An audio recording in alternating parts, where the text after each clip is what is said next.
Hello everybody. We've got a chipping lesson for you today, but instead of looking at technique, I've got a helpful and simple tip for choosing the right club for your basic chip shots. Let's take a look.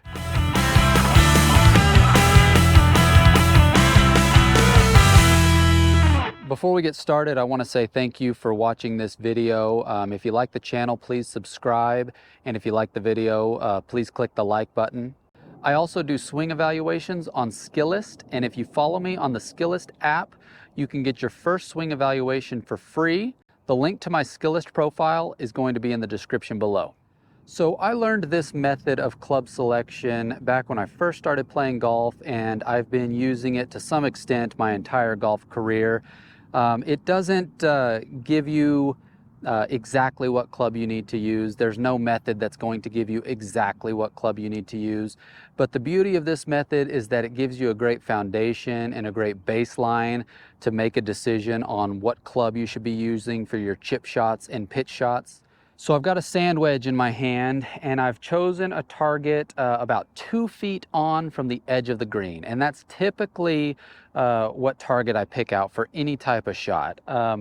The beauty of this target is typically you got a mower line that goes around the edge of the green that gives me a good little zone between the edge of the green and the edge of the mower line. It's probably difficult to see on camera. I'll try and highlight that, but it's easy for me to see that zone. And again, it's about 2 feet onto the edge of the green. So when I hit this chip shot, I'm trying to carry the ball into that zone, and I'm just hitting a basic chip shot. So the ball is going to be slightly back in my stance, not a whole lot of wrist hinge on this shot, a low shot that hits and rolls out. So I've got the sand wedge. Let's see what that looks like.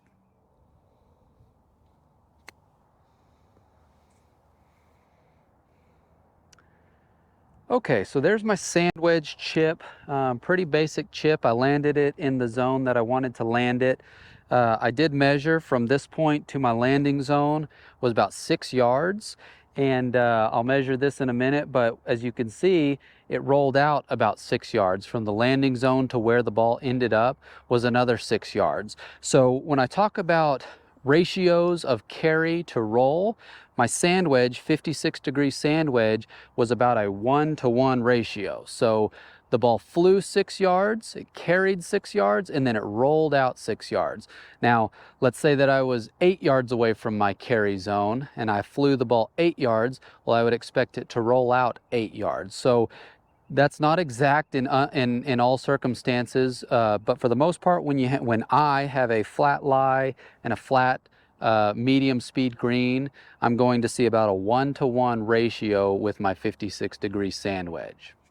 So now we're going to do the same thing. We're going to hit the same shot, but we're going to move up to the pitching wedge. So we expect this ball to come out lower, and we also expect it to roll out more. And typically, my sand wedge was a 1-to-1 ratio. My pitching wedge would be a 1-to-2 ratio. So I've got my same 6 yards that I need to carry the shot.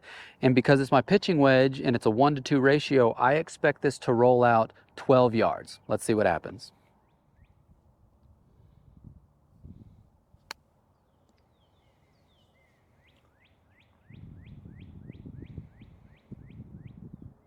Okay, so that's the pitching wedge, and as expected, you know, we had about a 6-yard carry, and then we had approximately 12 yards of rollout to it. You know, came out a little bit lower than I expected, so might have had 13 yards of rollout, but again, it's not an exact science. It's just a baseline or a foundation in order to choose the right club. So my pitching wedge, it has always been a 1-to-2 ratio, meaning that if I carry it 1, it should roll out 2. Right there, I carried it 6 and it rolled out 12. So now I've got my 9-iron, and we've got a low trajectory shot that should roll out quite a bit. This is my 1-to-3 ratio club, so what I expect is a 6-yard carry followed by 18 yards of rollouts.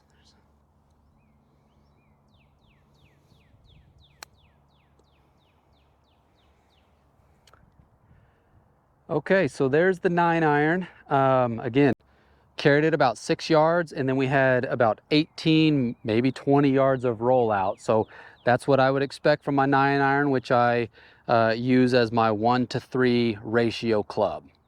So that's the basic lesson, is to establish ratios with your different chipping clubs and then use those ratios to provide a baseline or a foundation for choosing the right club, okay? Now, this is not going to work exactly as described in every situation. I've got a flat lie, I've got a medium firmness green, a medium speed green, and a flat green, right?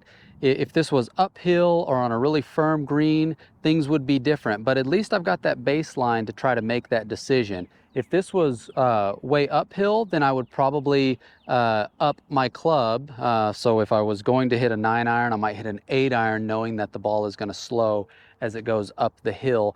But it does help you with making those tough decisions around the greens. So what I would suggest is going out to the practice green and trying to establish those different ratios with your different chipping clubs, and then take it to the course and use it as a strategy to choose your clubs on the golf course and see if it helps. Hopefully it leads to lower scores. Thank you so much for watching. Bye.